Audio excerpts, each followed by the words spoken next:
Assalamualaikum warahmatullahi wabarakatuh. Di sini kami akan mempresentasikan hasil dari resume dari kelompok kami, yaitu mengenai diagram fasa dan transformasi fasa. Sebelumnya, perkenankan saya untuk mengenalkan anggota kelompok saya terlebih dahulu, yaitu dapat Agustin Putri, Asaf Rizatullah, dan yang terakhir adalah Safina Rahmaninda, yaitu saya sendiri. Nah, selanjutnya terdapat definisi diagram fasa. Definisinya yaitu adalah diagram yang menampilkan hubungan antara temperatur di mana terjadi perubahan fasa selama proses pendinginan dan pemanasan yang lambat dengan kadar karbon. Diagram ini merupakan dasar pemahaman untuk semua operasi-operasi perlakuan panas. Pada umumnya, diagram fasa dibangun pada keadaan kesetimbangan atau kondisinya adalah pendinginan yang sangat lambat. Diagram ini juga dipakai untuk mengetahui dan memprediksi banyak aspek terhadap sifat material. Selanjutnya terdapat komponen dari diagram fasa, yaitu eh, umumnya adalah garis kesetimbangan atau batas fasa dan titik triple. Nah, garis kesetimbangan fasa itu apa sih? Yaitu garis yang merujuk pada baris yang menandai kondisi di mana beberapa fase dapat hidup berdampingan pada kesetimbangan. Fase transisi terjadi di sepanjang garis dari equilibrium. Nah, yang selanjutnya itu titik triple adalah titik pada diagram fase di mana garis dari equilibrium berpotongan. Tanda titik triple kondisi di mana tiga fase yang berbeda pendapat ditampilkan bersama. Sebagai contoh, diagram fase air memiliki titik triple tunggal yang sesuai dengan suhu dan tekanan di mana padat, cair, dan gas air dapat hidup berdampingan dalam keadaan kesetimbangan yang stabil. Nah, selanjutnya itu terdapat jenis diagram fasa, yaitu yang pertama terdapat diagram fasa tunggal atau uner, yaitu satu komponen atau komposisi sama dengan paduan. Nah, diagram fasa tunggal ini memiliki komposisi yang sama dengan paduannya.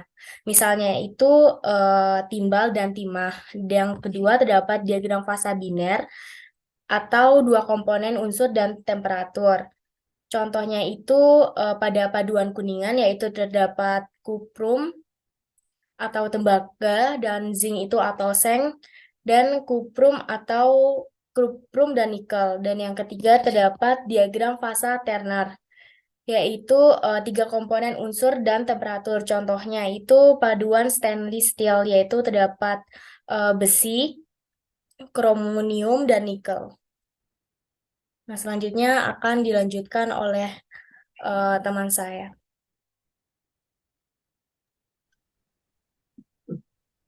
Eh, ini merupakan beberapa contoh diagram fasa.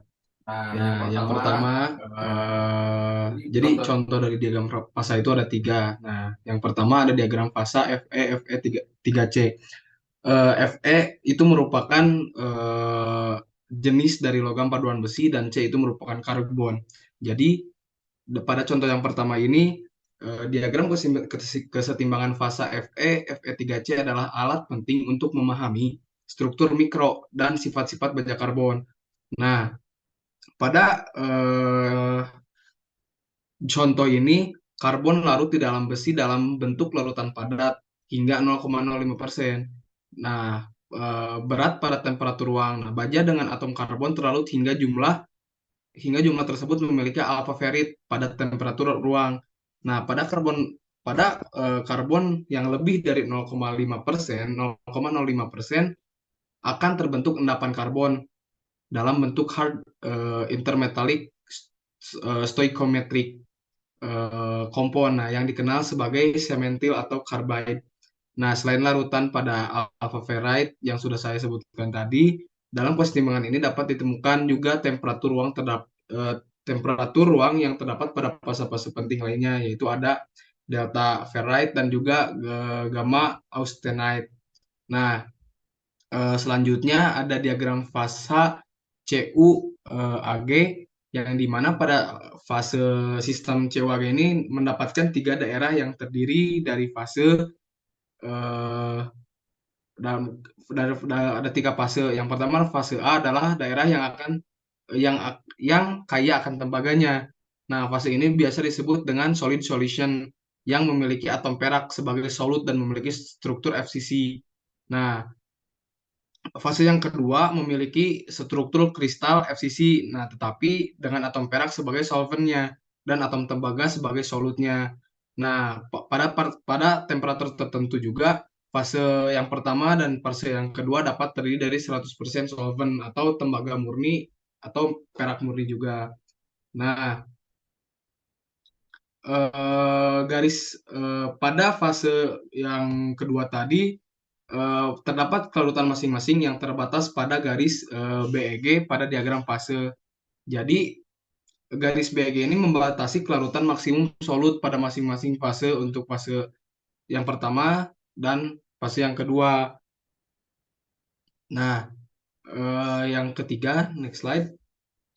Yang ketiga ada diagram fasa CU dan NI, yang dimana terdapat beberapa fase juga di dalam diagram fase CU ini juga.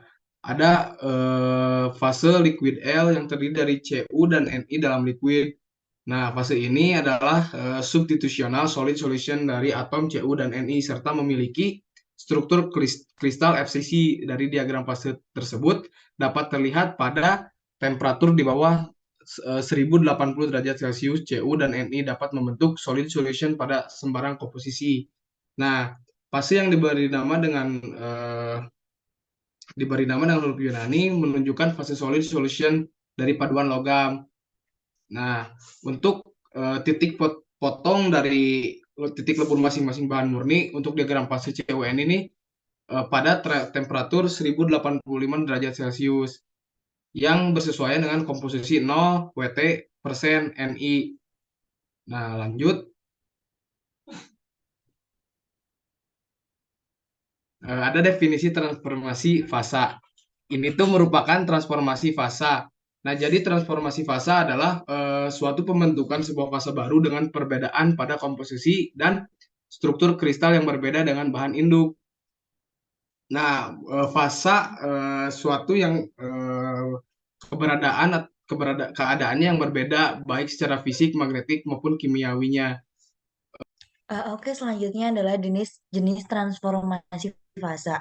Jenis transformasi fase sendiri dibedakan menjadi tiga. Yang pertama adalah diffusion dependent transformation tanpa perubahan dalam nomor dan komposisi, dan yang kedua adalah diffusion dependent transformation dengan perubahan nomor dan posisi. Yang ketiga adalah diffusion less transformation. Nah, perbedaannya di sini adalah contoh dari diffusion dependent transformation tanpa perubahan dalam nomor dan komposisi adalah pembekuan logam murni transformasi alotropis dan lain-lain. Sedangkan untuk contohnya dari nomor 2, diffusion dependent dengan perubahan dalam nomor dan komposisi fasa itu contohnya adalah reaksi euktoid. Yang selanjutnya adalah contoh dari diffusionless transformation adalah transformasi martensite dengan campuran logam. Oke, next.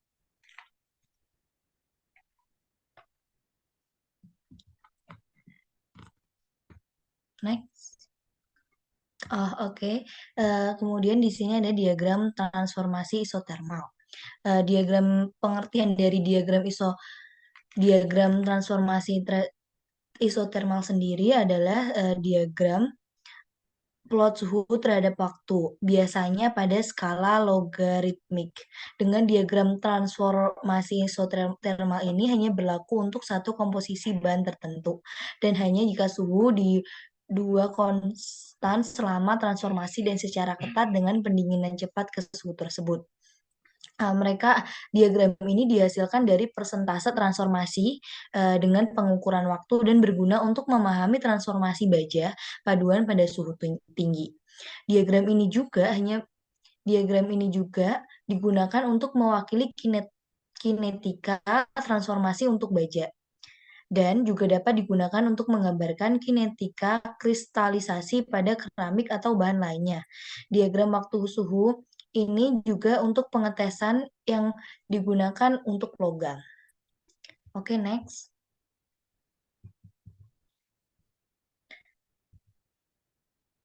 Yang selanjutnya adalah Continuous Cooling Transformation of Diagram. Diagram ini digunakan untuk mewakili jenis perubahan fase yang akan terjadi pada material saat didinginkannya pada tingkat yang berbeda. Ada dua jenis diagram pada Continuous Cooling Transformation. Pada umumnya, diagram ini merupakan dasar pemahaman untuk semua operasi perlakuan panas dan dibangun dalam keadaan setimbang. Jadi kondisinya ini sangat lambat, pendinginannya sangat lambat. Dan diagram ini dipakai untuk mengetahui dan memprediksi banyak aspek terhadap sifat material.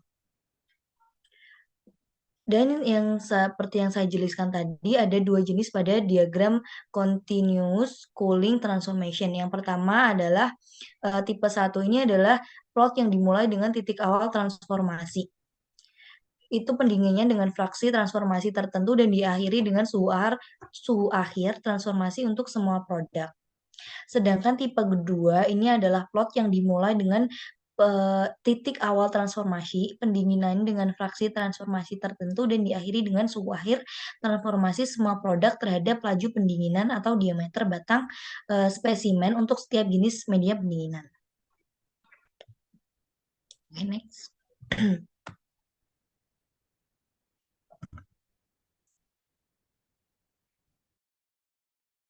Ya, mungkin sekian presentasi dari kelompok kami. Kurang lebihnya mohon maaf. Wassalamualaikum warahmatullahi wabarakatuh.